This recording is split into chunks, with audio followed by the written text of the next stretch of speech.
మన ప్రభు అయిన యేసుక్రీస్తు నామంలో మరొకసారి మీ అందరికీ కూడా ప్రత్యేకమైన వందనాలు తెలియజేస్తున్నాను. ప్రియులరా, పరిశుద్ధ గ్రంథమైన బైబిల్‌లో భక్తుడైన యెహోషువ గురించి అనేకమైన విషయాలు మనం ధ్యానం చేస్తూ, భక్తుడైన యెహోషువ దేవుని చేత గొప్ప చేయబడ్డానికి గల కారణాలు, అతనిలో ఉన్న ప్రాముఖ్యమైన గుణలక్షణాలు, దేవుడు ఏయో ప్రాముఖ్యమైన గుణలక్షణాలు చూడకుండా అతనిని గొప్ప చేయలేదని మనం నేర్చుకున్నాం. దేవుడు ఈ భూమి మీద ఎవరిని గొప్పవానిగా చేసేస్తాడో ప్రజలు ఆ వ్యక్తిని గౌరవిస్తారని మనం నేర్చుకున్నాం. మోషేని గౌరవపరిచినట్లుగానే యెహోషువని కూడా ఆనాడు ప్రజలు గౌరవపరిచారని, ప్రజలు గౌరవించడానికి గల కారణం యెహోషువని దేవుడు గొప్ప చేయటమేనని, యెహోషువ గొప్ప చేయబడ్డానికి దేవుని చేత కారణం ఏంటంటే అతనిలో ప్రాముఖ్యమైన కొన్ని గుణలక్షణాలు ఉన్నాయని మనం తెలుసుకుంటూ ధ్యానం చేస్తా ఉన్నాం. దేవుడికి స్తోత్రం. యెహోషువ భక్తుడి గురించి ఇప్పటికే మనం ఒక 9 ప్రాముఖ్యమైన గుణలక్షణాల గురించి నేర్చుకున్నాం. ఎన్ని గుణలక్షణాలు చెప్పుకున్నాం ఇప్పటికి? ఎన్నో ఆదివారాల నుంచి ఒక్కొక్క ఆదివారం ఒక్కొక్క గుణలక్షణం గురించి మనం నేర్చుకుంటున్నాం. భక్తుడైన యెహోషువ గడిచిన వారం ఏం చెప్పుకున్నామంటే, ప్రజల్ని నిలబెట్టేసేవాడు, నిలబెట్టే ప్రయత్నం చేసేసేవాడు అని మనం నేర్చుకున్నాం.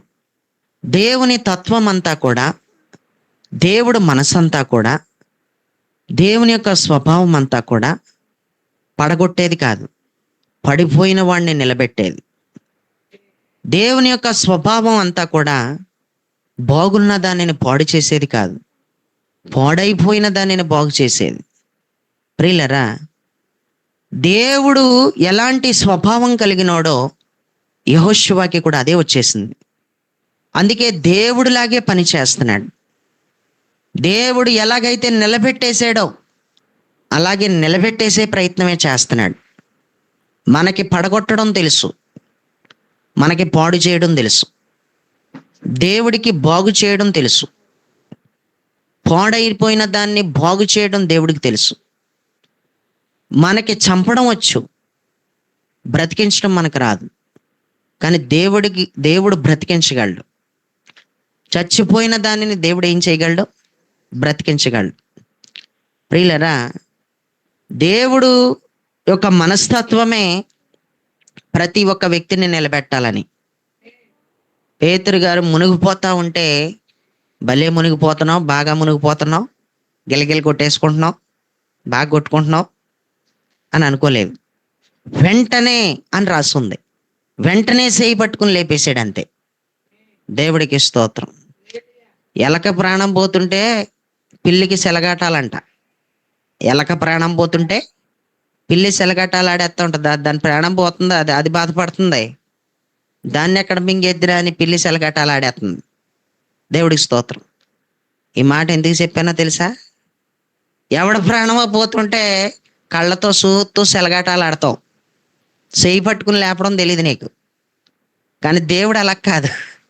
దేవుడు ఏం చేస్తున్నాడు? లేపేస్తా ఉన్నాడు. దేవుడికి స్తోత్రం. దేవుడు చేయి పట్టుకుని లేపేస్తున్నాడు. నువ్వు నేను పాడు చేసేసిన దాన్ని దేవుడు బాగు చేసేస్తున్నాడు. దేవుడు తత్వమే అది, దేవుని యొక్క స్వభావమే అది. అదే స్వభావం ఎవరికి వచ్చేసింది? భక్తుడైన యెహోషువకు వచ్చేసింది. ఈ భక్తుడైన యెహోషువ దేవుని చేత గొప్ప చేయబడ్డానికి గల కారణం ఏంటంటే, ప్రజల్ని ఆయన కొరకు నిలబెట్టాలంతే. ప్రజలు ఆయన కొరకు నిలబడాలి. ప్రజలు ఆయన కొరకు నిలబడే విధంగా నేను ఏమైనా చెయ్యాలి, ఏమైనా చేస్తాను అన్న పట్టుదలతోనూ రోషంతోనూ దేవుని పక్షంగా నిలబడిన వాడు భక్తుడైన యెహోషువ. దేవుడికి స్తోత్రం.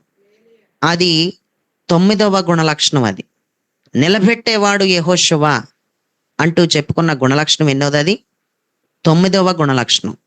అంటే వరుసగా మనం ఇప్పుడు ఎన్ని గుణలక్షణాలు చెప్పుకుంటూ వచ్చాం? 9 చెప్పుకుంటూ వచ్చాం. ఈ రోజు మరి ఏదేమైనా యెహోషువ గొప్ప చేయబడ్డానికి ఇంకా కారణాలు ఏంటి, అతనిలో ఉన్న గుణలక్షణాలు ఏంటో ఇంకా అనేకమైనవి మనం ధ్యానం చేసే ముందర ఈ రోజు ఒకటైనా మనం ధ్యానం చేయాలి. దేవుడికి స్తోత్రం. భక్తుడైన యెహోషువ పరిచారకుడు కాబట్టి దేవుడు అతన్ని గొప్పవాడిగా చేసేసాడు.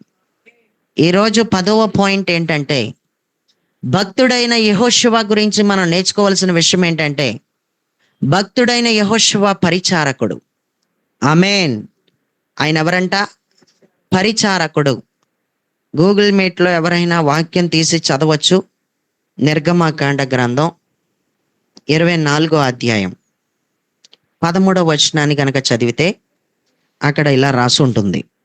నిర్గమ 24:13. ఎవరైనా చదువుతారా? మోసే అతని పరిసయ్యకుడైన యెహోషువ లేచిరి. మోసే దేవుని చాలు. కొండ మీదకి ఎక్కెను. నిర్గమకాండం 24:13లో మోషేయు అతని పరిచారకుడైన యెహోషువాయు లేచిరి అన్నాడు. యెహోషువ గురించి ఇక్కడ వ్రాయబడి ఉన్న మాట యెహోషువ పరిచారకుడు అని రాస్తుంది. యెహోషువ పరిచారకుడు అంట. యెహోషువ గొప్ప చేపట్టడానికి గల కారణం ఏంటంటే, యెహోషువ ఎవరు? పరిచారకుడు. పరిచారకుడు అనగా అర్థం ఏంటి అంటే, ఒక 4 అర్థాలైనా చెప్తాను. పరిచారకుడు అంటే 4 అర్థాలు చెప్తాను, జాగ్రత్తగా వింటే. పరిచారకుడు అంటే అనుచరుడు అని అంటారు. పరిచారకుడిని ఏమంటారు? అనుచరుడు అని అంటారు. రెండవదిగా సహాయకుడు. పరిచారకుడు ఎవడు? సహాయంగానే ఉంటాడు ఎప్పటికప్పుడు. అందుకే పరిచారకుడికి సహాయకుడు అనే పేరు వచ్చింది. పరిచారకుడికి అనుచరుడు అనే పేరు వచ్చింది.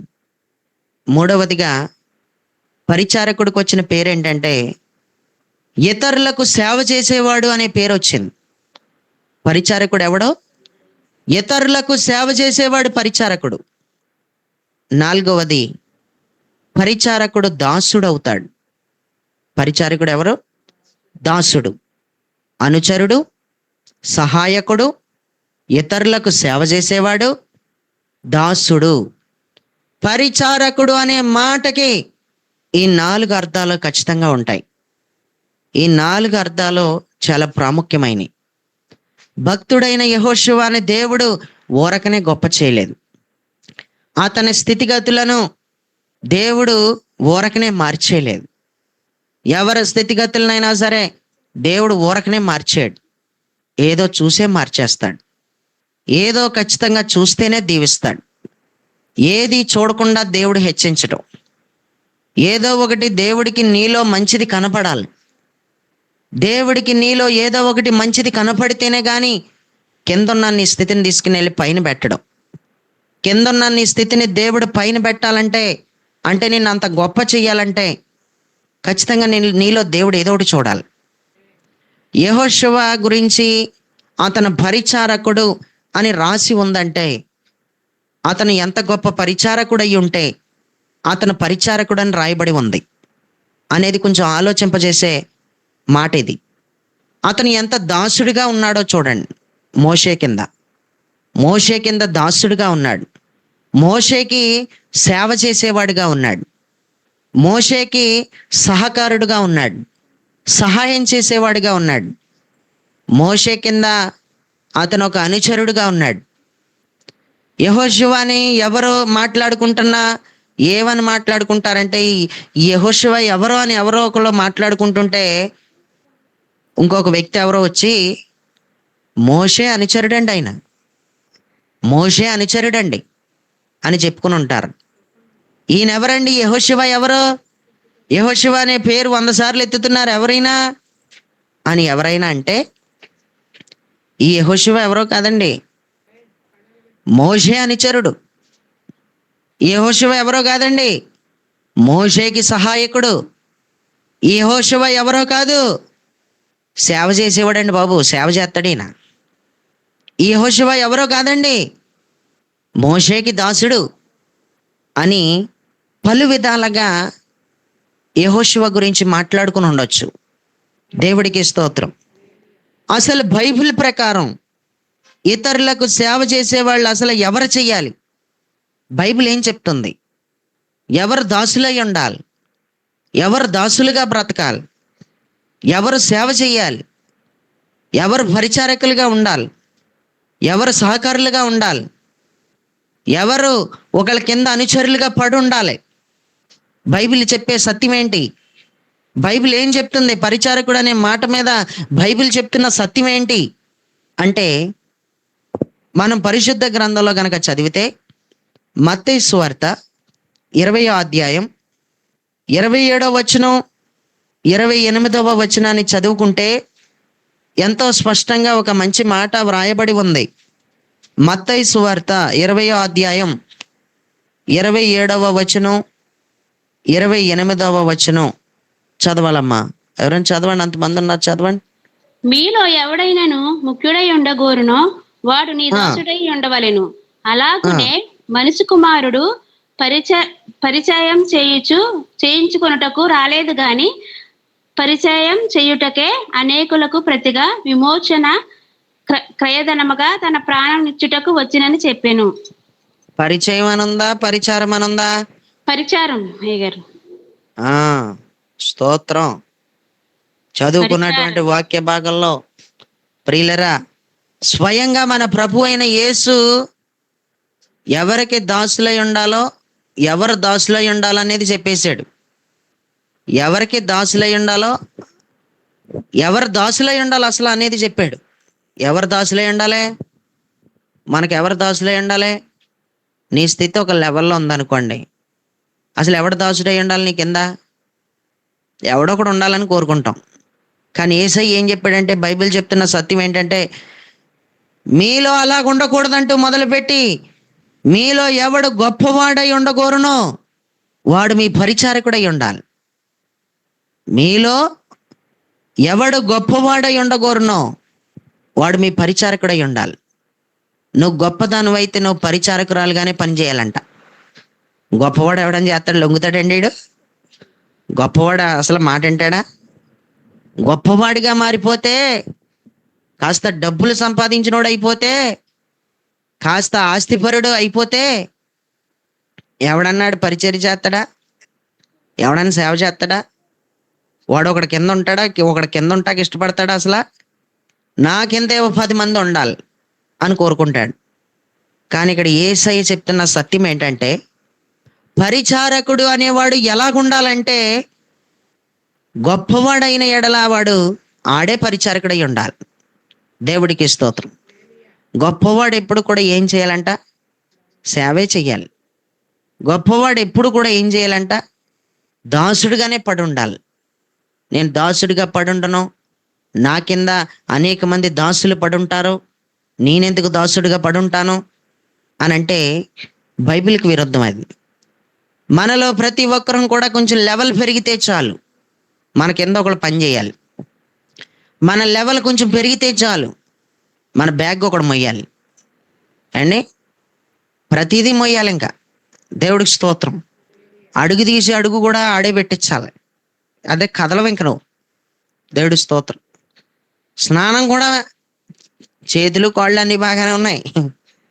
కుర్చీ వేసుకుని కూర్చుని మరి కుర్చీలో మరి స్నానం చేసేవాళ్ళు ఉన్నారు. ఎందుకంటే ఈడు నేను గొప్పవాడిని, దారా చేయించి నాకు స్నానం చేయించు, నా కాళ్ళు నొక్కు, నా చేతులు నొక్కు, నా తల నొక్కు, నా ముఖం నొక్కు. స్తోత్రం. ప్రియులరా, కాళ్ళు చేతులు నొక్కించుకునే బ్యాచ్ ఎక్కువైపోయింది. సేవలు చేయించుకునే బ్యాచ్ ఎక్కువైపోయింది. ఎందుకంటే చెయ్యాలి, నేను గొప్పవాడిని, చెయ్యాలి, నేను గొప్పదాన్ని అంటూ, నీకు ఎన్ని ఎకరాలు ఉన్నా నేను చెప్తున్నాను, నువ్వే సేవ చేయాలంట ఎకరాలు లేనోడికి. నీకెన్ని ఎకరాలున్నా నువ్వేనంట తగ్గిపోయి దాసుడిగా పడి ఉండాలంట ఏ ఎకరాలు లేనోడి కింద. బైబిల్ చెప్తున్న సత్యం ఇది.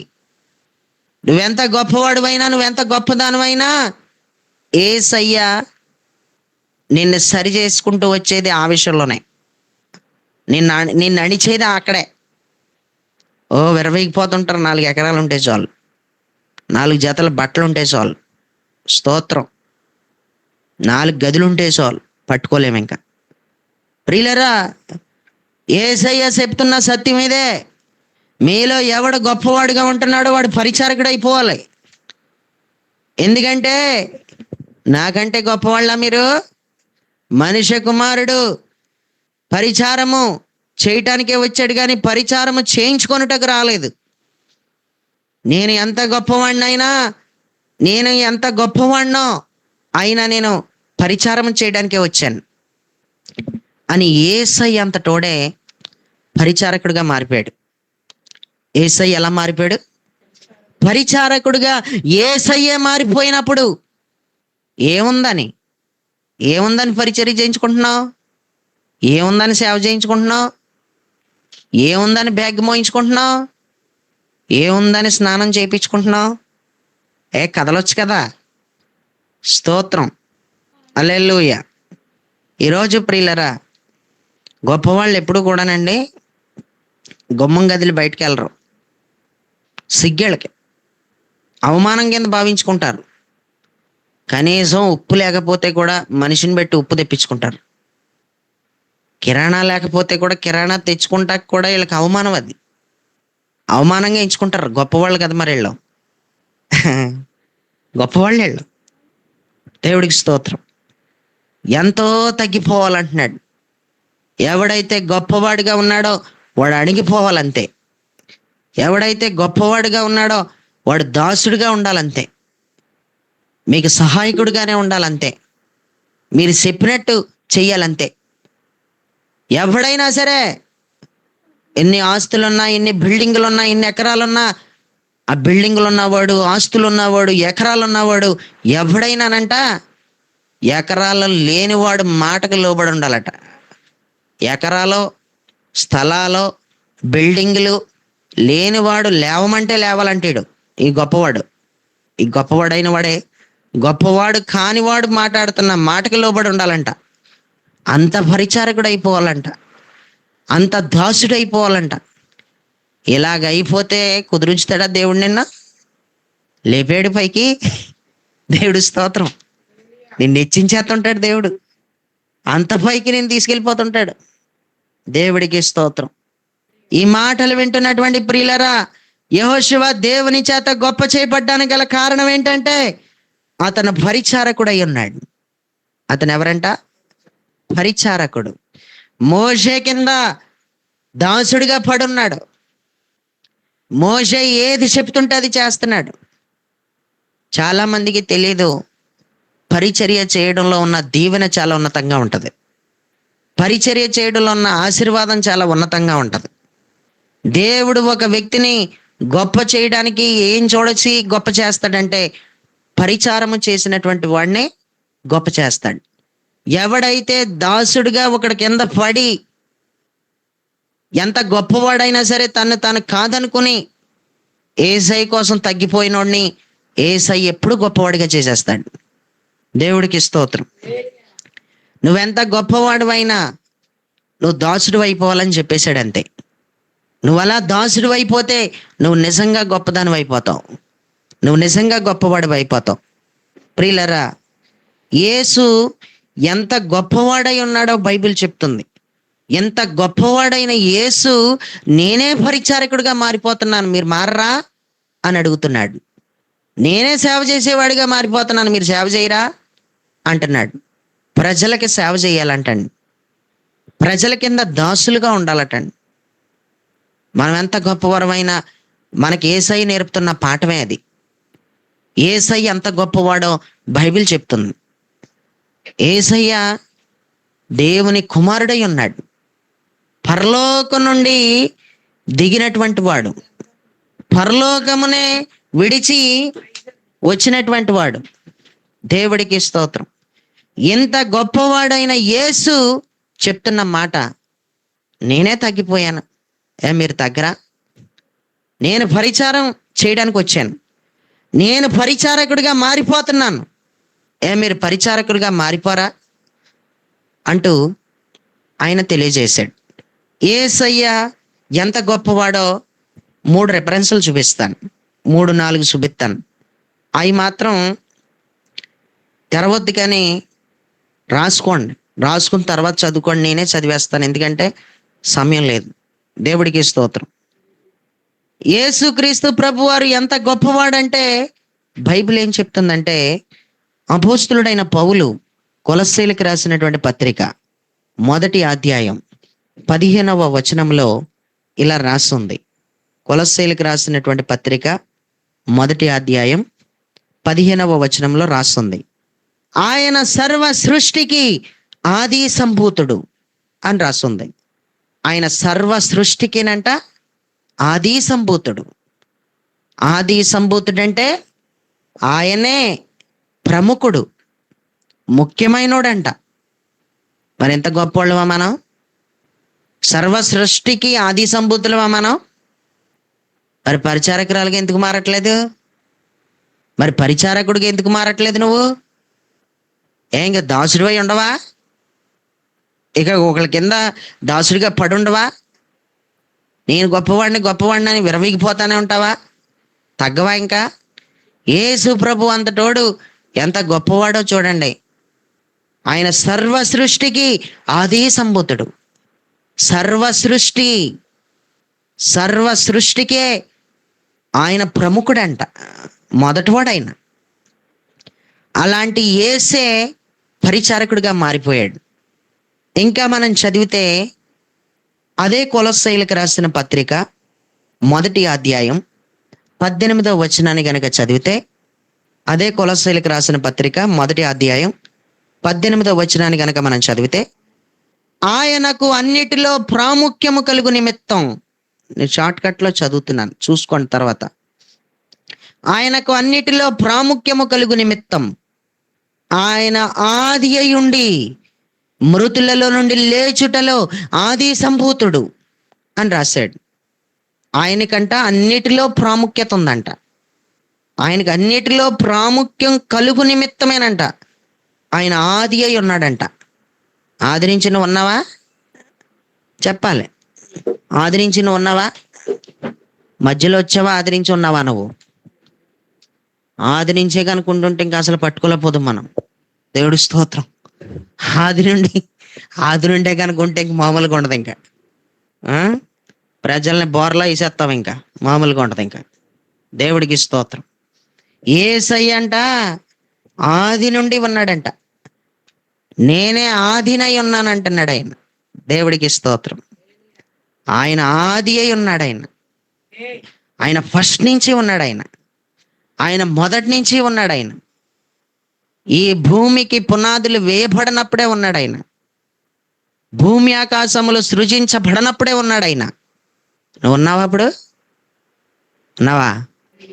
స్తోత్రం. ఉన్నానంటే అబద్ధం, అది ఉన్నానంటే అది కరెక్ట్ కాదు, అది లేవు. కానీ ఎవరున్నారు? యేసయ్య ఉన్నాడు.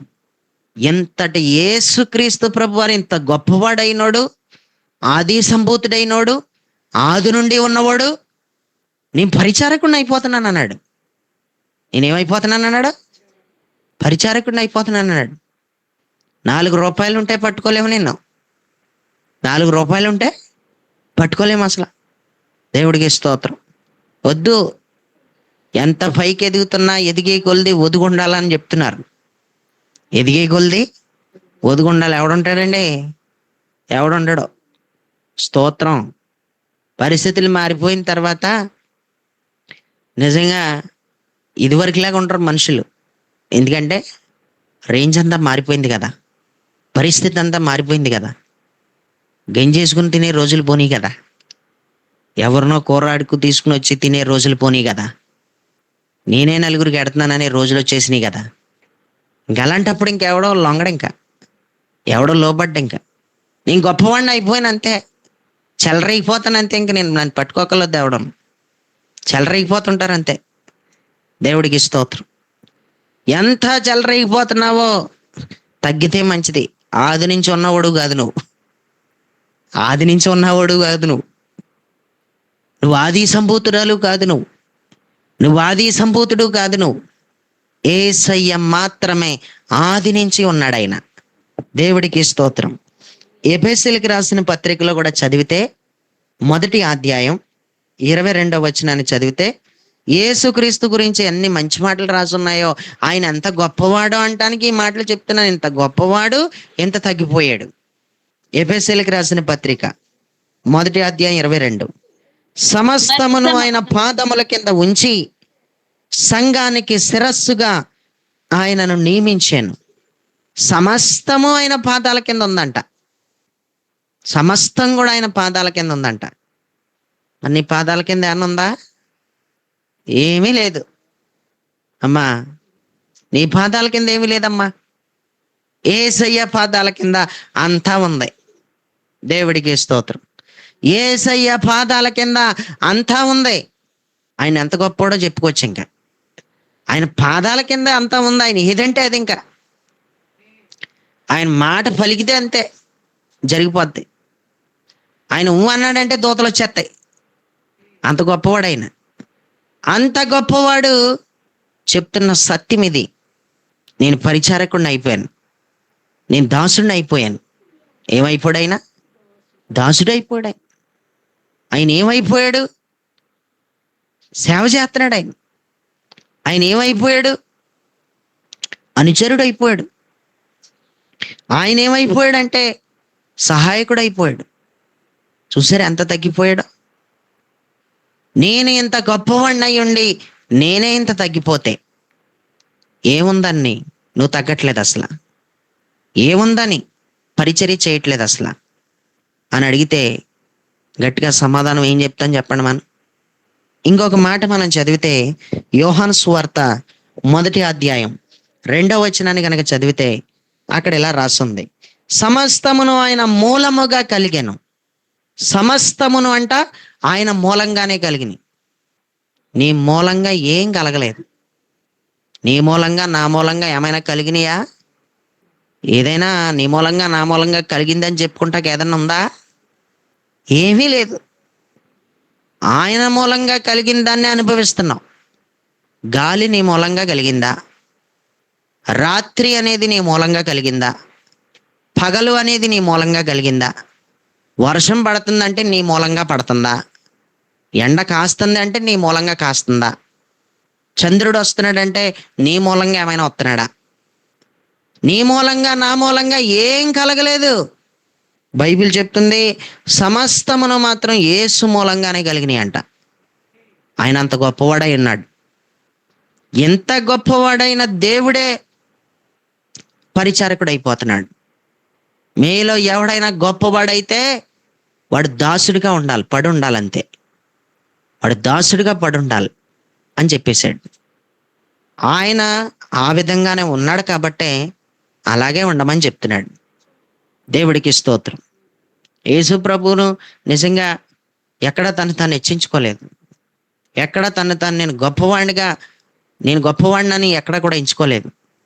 ఆయన ఆటోమేటిక్గా ఆయన గొప్పవాడైన వాడు ప్రతి ఒక్కడు కూడా పరిచారకుడిగానే అయిపోవాలి అని చెప్పాడు. ఎవరైతే పరిచారకులుగా మారిపోతారో, ఎవరైతే పరిచర్య చేస్తారో ప్రియులరా, ఎవరైతే ఉపచారం చేస్తారో వాళ్ళందరినీ దేవుడు గొప్పవాళ్ళుగానే చేసేస్తాడు. గొప్పవాడైన ప్రతి ఒక్కడు కూడా పరిచారము చేయాలంతే. గొప్పవాడైన ప్రతి ఒక్కడు పరిచారము చేయాలి. వాడిని ఇంకా గొప్పవాడిగా చేసేస్తాడు. దేవుడికి స్తోత్రం. పరిశుద్ధ గ్రంథంలో పేతురు అత్తగారికి జ్వరం వచ్చేసిందంట ఒకసారి. పేతురు అత్తగారికి ఏమొచ్చేసింది? పేతురు అత్తగారి పేరేంటో రాయబడి లేదు, కానీ పేతురు గారికి అత్తగారు ఉంది. ఈ అత్తగారితో ఏం పడ్డాడేటో మనకు తెలియదు, కానీ ఆవిడ జ్వరం అయితే వచ్చేసింది. పేతురు అత్తగారింటికి ఎందుకు వెళ్ళవలసి వచ్చిందో కూడా మనకు తెలదు. పూర్తిగా చరిత్ర ఏమి అంతగా మనం దాన్ని ధ్యానం చేయలేదు. కానీ యేసు ప్రభు మాత్రం పేతురు అత్తగారింటికి ప్రవేశించగానే వాళ్ళ అత్తగారు జ్వరంతో బాధపడిపోతుంది. ఏముందంట? జ్వరం ఉందంట ఆవిడికి. జ్వరంతో ఉంటే మత్తయి సువార్త 8:15 చదివితే, మత్తయి సువార్త 8:15 ఆమె చెయ్యి ముట్టగా జ్వరం ఆమెను విడిచెను. ఆమె చెయ్యిని ముట్టాడంతే, పేతురు అత్తగారిలో నా జ్వరం బయటకు వెళ్ళిపోయింది. జ్వరాన్ని గద్దించాడని మరొక సువార్తలో చదువుతాం. జ్వరాన్ని ఏం చేశాడు? గట్టిగా గద్దించాడంట. వెంటనే ఆమె లేచి ఆయనకి ఉపచారము చేయసాగాను అని ఉంది. పరిచర్య చేసేస్తుందంట లేచి. ఇంకా లేచిన తర్వాత ఏం చేస్తుంది? వంట చేసేస్తుంది. లేచిన తర్వాత మంచినీళ్ళు ఇచ్చేస్తుంది. లేచిన తర్వాత మంచి చెడ్ల చూసేస్తుంది. చూసారా? పరిచర్య చేసేస్తుంది. భోజనం కోసం ఆలోచించేస్తుంది. భోజనం పెడుతుంది. కాళ్ళు కడుక్కోవడానికి నీళ్ళు ఇస్తుంది. ప్రియులారా, మంచి చెడ్లు అనేవి చూసేస్తుంది. పరిచర్య, ఉపచారం చేసేస్తుంది అంతే. ఆమెలో మనం చూడగలిగితే ఉపచారం చేసే గుణలక్షణం కనపడుతుంది. ఆమెలో కూడా ఏం కనపడుతుంది? ఆమె కూడా దాసురాలుగానే మారిపోతుంది అక్కడ. దేవుడికి స్తోత్రం. ఇంకా మనం చదువుకుంటే ప్రియులరా, మొదటి రాజుల గ్రంథం 19వ అధ్యాయం 21వ వచనాన్ని చదివితే, మొదటి రాజులు 19:21 చదివితే గనక, నేను ఏ వాక్యమైనా చదివితే అది షార్ట్ కట్లో చదువుతుంటాను, మీరు చూసుకుంటూ ఉండండి, రాసుకోండి. వారు భోజనం చేసిన తర్వాత అతడు లేచి ఏలియా వెంబడి వెళ్ళి అతనికి ఉపచారము చేయిచుండెను. లేచంట, భోజనం చేసిన తర్వాత అంట, లేచిన తర్వాత అంట ఏలియా వెంబడి వెళ్ళంట ఉపచారం చేశాడు. ఏమేం సేవ చేశాడో ఏలియాకి మనకు తెలియదు, కానీ సేవ అయితే చేశాడు ఎలీషా. ఎలీషా అంత గొప్పవాడైపోవడానికి గల కారణం ఏంటనుకుంటున్నారు? సేవే. దాసుడే, పరిచారకుడే, ఏలియాకి అనుచరుడే, ఏలియాకి సహాయకుడే. అందుకే అంత గొప్పవాడైపోయాడు. ఏలియా కంటే గొప్పవాడైపోయాడు. మోషే కంటే గొప్పవాడు యెహోషువ. మోషే కంటే గొప్పవాడైపోయాడు. అతను గొప్పవాడని చెప్పుకోవాలి, మోషే కంటే గొప్పవాడని చెప్పుకోవాలి. కనాన్లో మోషే అని అడిగట్లేదు, కానీ మనోడు ఎట్టాడు. ఆమేన్. మోషే గారు కూడా అడిగట్లేదు, కానీ మన భక్తుడైన యెహోషువ పెట్టాడు. కనాను దేశంలో అడిగెట్టేశాడు. ఎంత గొప్పవాడండి! దేవుడికి స్తోత్రం. ఎంత పరిచర్య చేశాడండి! ఎంత గొప్పవాడిగా ఎందుకు ఎలా మారిపోయాడు అనుకుంటున్నారో? పరిచారము చేయడం ద్వారా. ఏలియా తర్వాత ఏలియా అంత తోడైపోయాడు ఎలీషా. ఎందుకు అయిపోయాడు అనుకుంటున్నారో? బైబిల్ చెప్తున్న సత్యం ఇదే. భోజనం తిన్న తర్వాత ఉపచారం చేయడానికి వెళ్ళిపోయాడంట. ఏం చేశాడంట? ఉపచారం చేయడానికి వెళ్ళిపోయాడని రాస్తుంది. 2వ రాజుల గ్రంథాన్ని చదివితే ఏలియా చేతుల మీద నీళ్లు పోసాడని రాస్తుంది. ఎలీషా ఏలియా చేతుల మీద ఏం పోసాడు? నీళ్లు పోసాడు.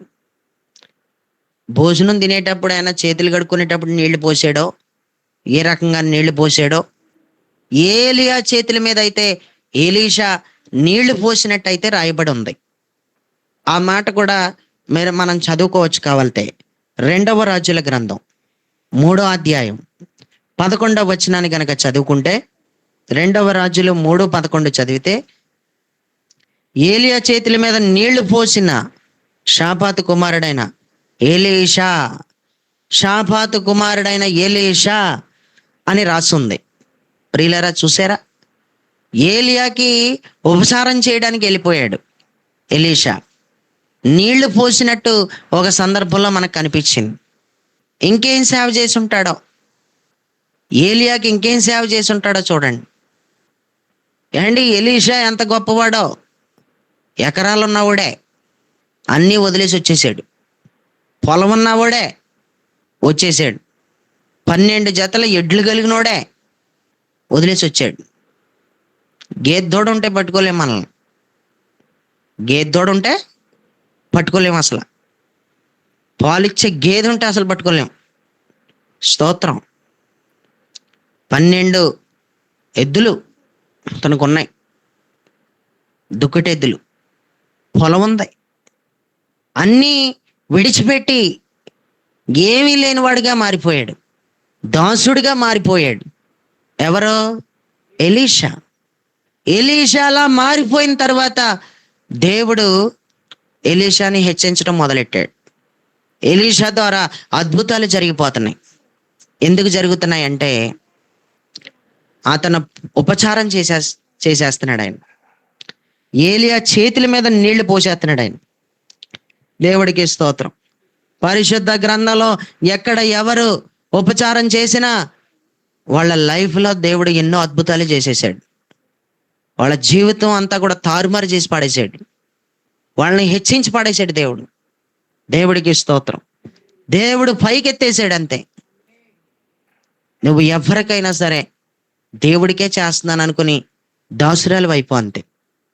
నువ్వెవరికి ఏం చేసినా సరే ఏసయ్య ముఖం చూసి ఏసయ్య ముఖం చూసి తగ్గిపో అంతే. ఏలియా చేతుల మీద నీళ్లు పోయటానికి అతను ఎంత తగ్గిపోయాడో ఎలీషా చూడు. ఎలీషా ఏలియాకి ఉపచారం చేయడానికి ఎన్ని మరిచిపోతే ఉపచారం చేశాడో చూడు. మరిచిపో, నీకున్న దాన్ని అంతటినే మరిచిపో. ఒక సాధారణ మనిషిలాగే మారిపో, ఒక దాసుడిగానే మారిపో, ఒక దాసురాలిగానే మారిపో. వాళ్ళకి నేను సేవ చేయడం ఏంటి, వాళ్ళకి నేను సేవ చేయడం ఏంటి, వాళ్ళు అడిగి వాళ్ళు చెప్పిన మాటలా నేను వింటమేంటి, వాళ్ళు లేవమంటే నేను లేవడం ఏంటి, వాళ్ళు కూర్చోమంటుంటే నేను కూర్చోవడం ఏంటి. ఇలాంటి మైండ్ సెట్తో నువ్వు ఎప్పుడైతే ఉంటావో నువ్వు ఎప్పటికీ గొప్పదానం అవ్వలేవు. నువ్వు ఎప్పటికీ కూడా గొప్పవాడివి అవ్వలేవు. ఈరోజు ప్రియులరా, పరిచారం ఎవరైతే చేసేస్తారో, ఉపచారం ఎవరైతే చేసేస్తారో, పరిచారకులుగా ఎవరైతే మారిపోతారో వాళ్ళని దేవుడు గొప్పవాళ్ళుగా చేయకుండా ఉండలేకపోయాడు. గొప్పవాళ్ళుగా చేయకుండా ఉండలేకపోయాడు. ఈరోజు నీలో ఉన్న ఏవైనా ఎక్స్ట్రాలు ఉంటే కట్ చేసేసుకోవడమే మంచిది. అన్నీ మర్చిపో. నీ ఇల్లు వాకిలి మర్చిపో, నీ సంపాదన మర్చిపో, నీ అకౌంట్లో ఉన్నదాన్ని మర్చిపో, నీకున్న బంగారం కోసం మర్చిపో, నీకున్న ఎకరాలు మర్చిపో. ఇవన్నీ మర్చిపోకపోతే ఒక వ్యక్తి దగ్గర దాసుడిగా నువ్వు పనిచేయలేవు. ఇవన్నీ మర్చిపోతే నువ్వు పరిచారకుడిగా ఉండలేవు. ఏం చేయలేవు? పరిచారకుడిగా నువ్వు ఉండలేవు. అది ఎప్పటికీ జరగదు. అది నువ్వు అన్నీ మర్చిపోతేనే నువ్వేమైనా పరిచారకుడిగా ఉండగలవు. ఎవరైతే ఉపచారం చేస్తారో, ఎవరైతే పరిచారకులుగా మారిపోతారో వాళ్ళని యేసయ్య గొప్పవాళ్ళుగానే చేసేసాడు. దేవుడికి స్తోత్రం. యోహాను సువార్త 12వ అధ్యాయం 2వ వచనాన్ని మీరు రాసుకోండి. యోహాను సువార్త 12వ అధ్యాయం 2వ వచనాన్ని కనుక మీరు బైబిల్ తెరిచి చూస్తే, మార్త ఉపచారం చేసెను, లాజరు ఆయనతో కూడా భోజనమునకు కూర్చున్న వారిలో ఒకడో అని రాస్తుంది. మార్త అంట ఉపచారం చేసిందంట. మార్త పరిచారకురాలుగా మారిపోయింది అక్కడ భోజనం పెట్టే విషయంలో. దేవుడికి స్తోత్రం. ఇదంతా కూడా ఏమంటారంటే ఉపచారం చేయడమే అంటారు. ఇదంతా కూడా దాసుడిగా మారిపోవడమే అని అంటారు. ఇదంతా కూడా పరిచారకుడిగా మారిపోవడమే అని అంటారు. దేవుడికి స్తోత్రం. పరిశుద్ధ గ్రంథంలో ఒనేసి అనే పేరు మనకు కనిపిస్తుంది. ఒనేసెఫోరు అనే పేరు మనకు కనిపిస్తూ ఉంది. ఈ ఒనేసెఫోరు అనేటువంటి వ్యక్తి ప్రియులరా అపోస్తులుడైన పౌలుకి ఉపచారం చేసాడంట. ఉపచారం చేసిన వాడి పేరు కూడా రాసేసాడంటే చూడు. ఉపచారం చేస్తే నీ లెవెలే ఉన్నతంగా ఉంటుంది అంతే. ఇంకా నువ్వు ఉపచారం చేయాలంతే. ఒనేసిఫోరు అనే పేరు మీరు పరిశుద్ధ గ్రంథంలో ఉంటే చదువుకోండి. అపోస్తులుడైన పౌలు తిమోతికి రాసిన 2వ పత్రికలో ఉంది. అపోస్తులుడైన పౌలు తిమోతికి రాసిన 2వ పత్రిక 1వ అధ్యాయం 18వ వచనాన్ని చదివితే, మరియు అతడు ఎఫెసీలో ఎంతగా ఉపచారం చేశానో అది నీవు బాగుగా ఎరుగుదువు. ఎఫెసీ పట్టణంలో ఉన్నప్పుడంట ఎంతగానో ఉపచారం చేసాడంట. బాత్రూంలో నీళ్లు పెట్టుంటాడు, బట్టలు ఉతికి పెట్టుంటాడు, మంచినీళ్ళు తెచ్చిపెట్టుంటాడు, అన్నం వండి పెట్టుంటాడు. ఇంకా ఏవేం చేశాడో. ఒనేసేఫోరు గురించి బైబిల్లో రాయబడి ఉందంటే అపోస్తలుడైన పౌలుకి ఉపచారమే చేశాడు. ఆ ఉపచారంలో నీళ్లే పెట్టాడో, తాగడానికి నీళ్లే తెచ్చాడో, కడుపుకి భోజనమే తెచ్చాడో. దాని పై వచనాన్ని చదివితే సంకెళ్లతో బంధించబడి ఉన్నప్పుడంట ఆదరించాడని కూడా రాస్తుంది. ఈ ఒనేసేఫోరు అనే వ్యక్తి అంట పౌలు సంకెళ్లతో బంధింపబడి ఉన్నప్పుడంట ఆదరించాడంట. దేవుడికి స్తోత్రం. నాకు ఆదరించవలసిన పని ఏంటి అని అనుకోలేదు. నేను ఉపచారం చేయవలసిన పని ఏంటి? ఈ ముక్కు మొహం ఎరగని వ్యక్తికి నేను పరిచర్య చేయడం ఏంటి? నేను ఇతనికి అందించడం ఏంటి? నేను ఇతనికి నీళ్లు పెట్టడం ఏంటి? నేను ఇతనికి ఏమవుతానని చెయ్యాలి? ఇతనికి చాకరీ నేను ఏమవుతానని ఇతనికి పని చేసి పెట్టాలి నేను అని అనుకోలేదు. ఒనేసేఫోరు గురించి మనం చదువుకుంటే అతను ఎంతో గొప్పవాడు. దేవుడికి స్తోత్రం. అతన్ని దేవుడు ఎంతగానో దీవించేశాడు. ఒనేసేఫోర్ అనేటువంటి వ్యక్తిని దేవుడు ఎంతో హెచ్చించేశాడు. ఎందుకు హెచ్చించేశాడంటే అపోస్తలుడైన పౌలుకి ఉపచారం చేసేసాడు. ఏం చేసేసాడు? ఉపచారం చేసేసాడు. అందుకే అతన్ని దేవుడు హెచ్చించకుండా ఉండలేకపోయాడు. ప్రియులరా, మనలో ఒకరికొకరు అంట ఉపచారం చేసేసుకోవాలని రాసేసాడు. అపోస్తలుడైన పేతురు గారు తను రాసినటువంటి మొదటి పత్రికలో, అపోస్తలుడైన పేతురు గారు తను రాసిన మొదటి పత్రిక 4వ అధ్యాయం 10వ వచనాన్ని చదివితే ఎంతో స్పష్టంగా ఒక మాట రాసేశాడు. దేవుని నానావిధ కృప విషయమై మంచి గృహ నిర్వాహకులై ఉండి ఒక్కొక్కడు కృపావరము పొందిన కొలది ఒకనినొకడు ఉపచారము చేయుడి. ఒకనినొకడంట ఉపచారం చేసుకోండి అన్నాడు.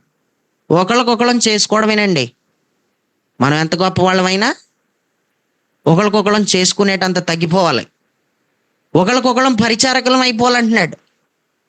ఒకరికొకరం దాసుల కిందే పడి ఉండాలంటున్నాడు. ఎంత చక్కటి మాటలండి. ఉపచారం చేయాలంటున్నాడు. దేవుడికి స్తోత్రం. చాలా దాసుడు అయిపోవాలంతే, చాలా పరిచారకుడు అయిపోవాలంతే, ఉపచారం చేసే వ్యక్తిగా మారిపోవాలంతే. దేవుడికి స్తోత్రం. హెబ్రీలకు రాసిన పత్రికలో ఒక మంచి మాట రాశాడండి. హెబ్రీలకు రాసిన పత్రిక 6వ అధ్యాయం 10వ వచనాన్ని చదివితే అక్కడ ఈ విధంగా రాసుంది. మీరు చేసిన కార్యమును మీరు పరిశుద్ధులకు ఉపచారము చేసి ఇంకను ఉపచారము చేయుచుండుట చేత తన నామమును బట్టి చూపిన ప్రేమను మరుచుటకు దేవుడు అన్యాయస్తుడు కాదు. ఆయన నామమును బట్టి చూపించిన ప్రేమ ఏదైతే ఉంటుందో, దేవుడు ముఖము చూసి ఎక్కడైతే ఉపచారం చేస్తావో, దేవుడు ముఖము చూసి ఎక్కడైతే దాసుడివి దాసురాలు అయిపోతావో, ఎక్కడైతే దేవుడు ముఖం చూసి నువ్వు పరిచారకురాలుగా పరిచారకుడిగా మారిపోతావో, దేవుడు అంటే అన్యాయస్తుడు కాదంట. దేవుడు మరిచిపోవడానికి అన్యాయస్తుడు కాదు. నువ్వెవరికైనా ఉపచారం చేస్తే ఆ ఉపచారం చేయించుకున్నవాడు నేను మరిచిపోవచ్చు, కానీ దేవుడు ముఖం చూసి చేసావు చూసావా, అది దేవుడు జ్ఞాపకం చేసుకుని నువ్వు నా ముఖం చూసి చేసావు, ఆ మనుషుడి ముఖం కాదు చూసి చేస్తా అని అది జ్ఞాపకం చేసుకునంట నీకు అన్యాయం చేయడానికి రాస్తుంది, నేను మరిచిపోవడానికి రాస్తుంది. చూసారా, పరిచారకులుగా మారిపోతే ఎన్ని బ్లెస్సింగ్స్ ఉన్నాయో, పరిచారకులుగా మారిపోతే ఎన్ని ఆశీర్వాదాలు ఉన్నాయో. ఎవరో వాడుకున్న బాత్రూమ్ని నువ్వు వెళ్ళి కడిగి రాగలవా? ఎవరో వాడిన బాత్రూంలో నీళ్లు కొట్టి నువ్వు రాగలవా? ఎవరో వాడిన బాత్రూంలో నీళ్లు కొట్టేందుకు రావు నువ్వు? చెయ్యు కదా. ఛీ, చిచ్చి, నేను కొట్టడం ఏంటి నీళ్లు? ఛీ, నేను అసలు చేయలేను ఆ పనులు. బాత్రూములు కూడా కడిగేసి వచ్చేయాలి. ఏం చేయాలి? అది బట్టలు ఉతికి పెట్టాలి కావాలితే. అలాంటి ఉపచారం చేయగలవా? అంత తగ్గిపోతావా? నువ్వు గొప్పదాని అవ్వాలనుకుంటే, నువ్వు గొప్పవాడు అవ్వాలనుకుంటే యేసయ్య నేర్పుతున్న పాఠమే అది. మీలో ఎవడు గొప్పవాడై ఉండగోరునో వాడు మీ పరిచారకుడై ఉండాలి. ఆయన అలాగే ఉన్నాడు మరి. ఆది నుండి ఉన్నవాడే ఇంత తగ్గిపోతున్నాడు. ఆది సంభూతుడైనోడే ఇంత తగ్గిపోతున్నాడు.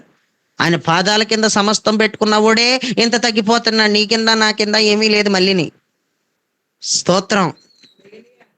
నీ కింద నా కింద ఏమీ లేదు అసలు. ఆయన భూమికి పునాది వేసాడు చూసావు, ఆ భూమి తప్ప నీ పాదాల కింద, ఆ భూమిని నీ పాదాలతో తొక్కడం తప్ప ఏమీ లేదు నీ కింద. దేవుడికి స్తోత్రం. ఒకసారి బాగా ఆలోచిస్తే ప్రియులరా, ఎవరైతే పరిచారకులుగా మారిపోతారో వాళ్ళని ప్రభు ఎంతో ఆశీర్వదించేస్తాడు. ఎవరైతే తగ్గిపోతారో వాళ్ళని ప్రభు ఎంతో ఆశీర్వదించేస్తున్నాడు. దేవుడికి స్తోత్రం.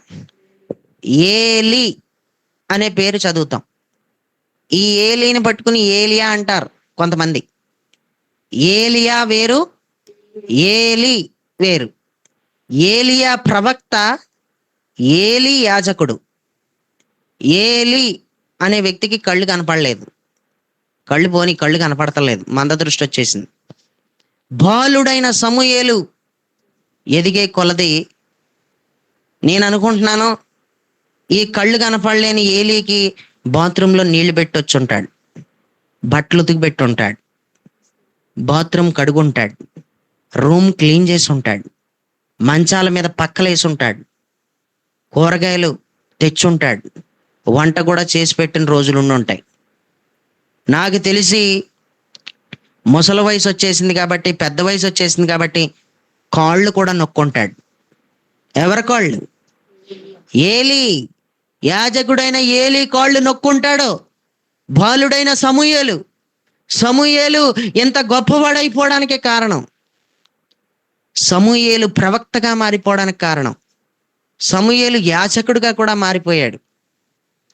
సమూయేల్ని దేవుడు న్యాయాధిపతిగా పెట్టేశాడు. 4-5 ఉద్యోగాలు వచ్చేసినాయి ఆయనకి. ఒక ఉద్యోగం రావటమే కష్టం మనకి. 4-5 ఉద్యోగాలు వచ్చేసినాయి. ఈ 4-5 ఉద్యోగాలు సంపాదించేసుకోవడానికి కారణం ఏంటంటే, అంత ఇచ్చించబడ్డానికి కారణం ఏంటంటే, కళ్ళు కనపడలేనోడికి ఉపచారం చేశాడు. కళ్ళు కనపడలేనోడిని బయటికి తీసుకెళ్ళటం, లోపల తీసుకురావడం, కనిపెట్టుకుని ఉండడం సరిపోయింది.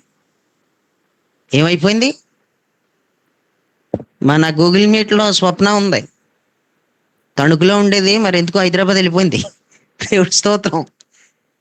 అలా మామయ్య గారిని మరి ఎంతో చక్కగా చిన్న పిల్లోళ్ళ చూసుకుంటుంది. అండి నిన్నే ప్రార్థన చేసుకుంటుంది. రెక్క లేగనెత్తలేదంట, రెక్క లేగట్లేదు, చెయ్యి లేవట్లేదంట పైకి. ఆవిడ ప్రార్థన చేయించుకుంటుంది. మా మామయ్య గారిని లేపలేకపోతున్నానండి, ఇది లేపేటప్పుడు చెయ్యి అంత ఇలా లాగేస్తుందని. అండి ఏ మామగారు డబ్బులు ఇస్తే మంచాల మీద చాకరీ చేస్తారు చెప్పు? అసలు ఎవరు ఎత్తిపోతారు అవన్నీ? అవన్నీ ఏది కష్టం అనుకోకుండా యేసుప్రభు ముఖం చూసి చేసేస్తుంది. ఎవరి ముఖం? యేసుప్రభు ముఖం చూడకుండా అయితే చేయగలదా అలాంటి? ఎన్ని వేలు ఇచ్చినా ఇలాంటి పెంట పనులు ఎవడో చేయడంటారు. ఎన్ని వేలు ఇచ్చినా, ఎన్ని లక్షలు ఇచ్చినా ఎవడని చేస్తాడు అలాంటి? అలా చేస్తుంది. ఇప్పుడు ఉంది, వింటుంది ఈ మాటలు. స్తోత్రం. మరి దేవుడు ఎంత గొప్పదానిగా చేస్తాడా, ఎంత గొప్పదానిగా చేస్తాడు. ఏమీ ఆశించకుండా మనకి ఒక మాటలో చెప్పాలంటేనండి, మన వాళ్ళని యేసు ప్రభు ముఖం చూస్తేనే అలాంటి వాళ్ళకి మనం చాకరీ చేయగలం. యేసు ప్రభు ముఖం చూస్తేనండి వాళ్ళకి మనం ఏమైనా చేయగలం, లేకపోతే మనం చేయలేమండి అసలు. దేవుడికి స్తోత్రం. అది చెప్తున్న దానికంటే దగ్గరికి వెళ్ళి చూస్తే అసలు ఎలా పడుతున్నామా బాబు ఈయనతోను అని అనిపిస్తుంది. ఎందుకంటే ఒక రోజు వెళ్ళానండి నేను. హైదరాబాద్ వెళ్ళలేదండి, తణుకులో ఉన్నప్పుడు వెళ్ళానండి. తణుకు నుంచి మొత్తం మీద తీసుకెళ్ళిపోయారట అక్కడికి. అప్పుడు నేను చూశాను పరిస్థితి అంతా కూడా, నేను చూశాను. ఇంకా కనిపెట్టుకుంటూనే ఉంటుంది. ఏం చేస్తుంది? కనిపెట్టుకుంటూనే ఉంటుంది. పరిచారకురాలుగా మారిపోయింది. ఎలా మారిపోయింది? పరిచారకురాలుగా మారిపోయింది. ఎవరు ముఖం చూస్తే పరిచారకులుగాను ఉపచారం చేయవారిగా మారిపోతామంటే ఏసై ముఖం చూసినప్పుడే. దేవుడికి స్తోత్రం. ప్రియులరా, అపోస్తుల కార్యాల గ్రంథం 28వ అధ్యాయం 7వ వచనాన్ని గనక చదువుకుంటే, పొప్లియను ఒక వ్యక్తి పౌలుతో పాటు ఉన్న ఇంకా కొంతమంది కంట ఆతిథ్యం ఇచ్చి అంట ఏం చేశాడు? ఉపచారం చేశాడు. పొప్లి అనేటువంటి వ్యక్తి. ప్రియులరా, ఒకసారి ఆలోచించు. వీళ్ళందరూ కూడా ఉపచారం చేసిన వాళ్ళందరి లెవెల్ మారిపోయింది. చాలా గొప్పవాళ్ళు అయిపోయారు వీళ్ళు. దేవుడికి స్తోత్రం. వీళ్ళందరూ కూడా ఏమైపోయారు? గొప్పవాళ్ళు అయిపోయారు. ఒకరోజు ఇజ్రాయెల్ దేశంలో ఉన్న బంగారమ్మ గారు నేను ఫోన్ మాట్లాడుకుంటున్నప్పుడు నాకు కొన్ని విషయాలు చెప్పేటప్పటికి షాక్ అయిపోయాను. నిజంగా ఆవిడ ఎంత చాకరీ చేస్తుందో. యేసు ప్రభు ముఖం చూస్తేనే చేయగలుగుతుంది ఆవిడ. అండి, బంగారమ్మ గారు ఇజ్రాయెల్ దేశంలో ఉంటది, ఇప్పుడు కూడా ఉంది ఆవిడండి. మనం చేయలేమండి, ఆ పనులు మనం చేయలేం. కానీ ఆవిడ ఎవరి ముఖం చూసి చేస్తుంది? యేసయ్య ముఖం చూసి. అంతే. అలాంటి మనసండి పెట్టేస్తాడు, దేవుడే పెట్టేస్తాడు వాళ్ళకి. ఎందుకంటే ఇంకా వాళ్ళని చూసుకుంటాక ఉండదు కదా, మరి ఎవరు చూస్తారో చూడరు కదా. దేవుడు దయ కలిగి చేస్తేనే కానీ ఎన్ని లక్షలు ఇచ్చినా చూడరండి. అలాంటి పనులు కొన్ని లక్షలు ఇచ్చినా చేయరు అసలు ఎవరు. దేవుడికి స్తోత్రం. ఎంత చక్కటి సేవ చేస్తుందో. ఏం చేస్తుంది? సేవ చేస్తుంది. ఏం కాదు, మెయిన్ యేసు ప్రభు ముఖం చూసి ఇలాంటి వాళ్ళకి చేస్తే మంచిది అని చేస్తే చాలండి.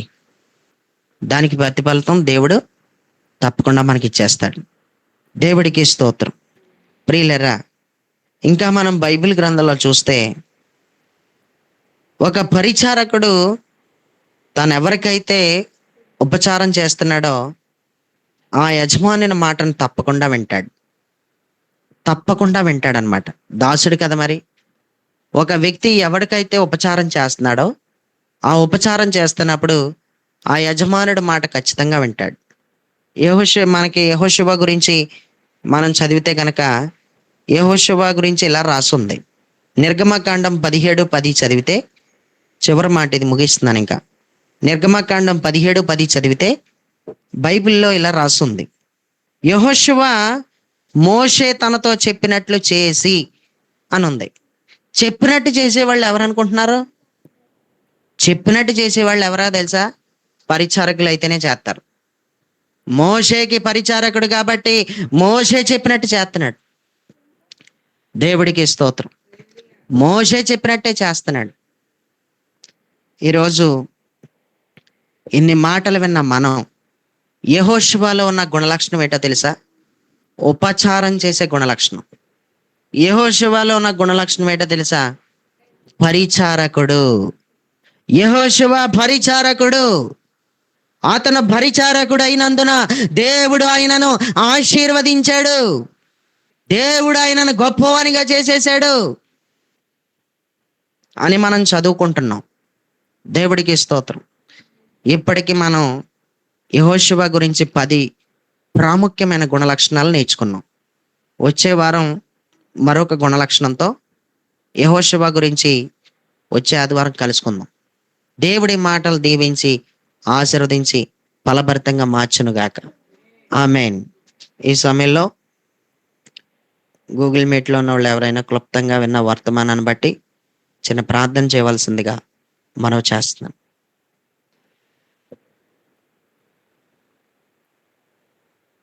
వీళ్ళందరూ పడుకున్నారా? కదులు లేదు, మెదులు లేదు వీళ్ళ లోపల.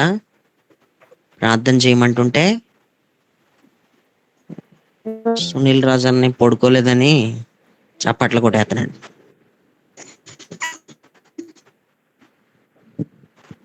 చేసేయండి అమ్మా, చేసేయండి. మహా మహాపరిషుద్ధుడు చేతనారమ్మ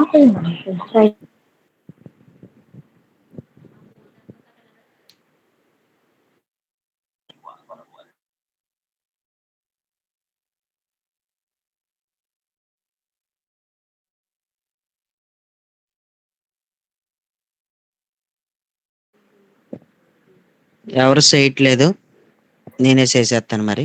మహాపరిషుద్ధుడు ప్రేమల తండ్రి కుటుంబమైన స్నేహికరమైన నామానికి వందనాలు. స్తోత్రం స్తోత్రం స్తోత్రం చెల్లించుకుంటున్నాం తండ్రి.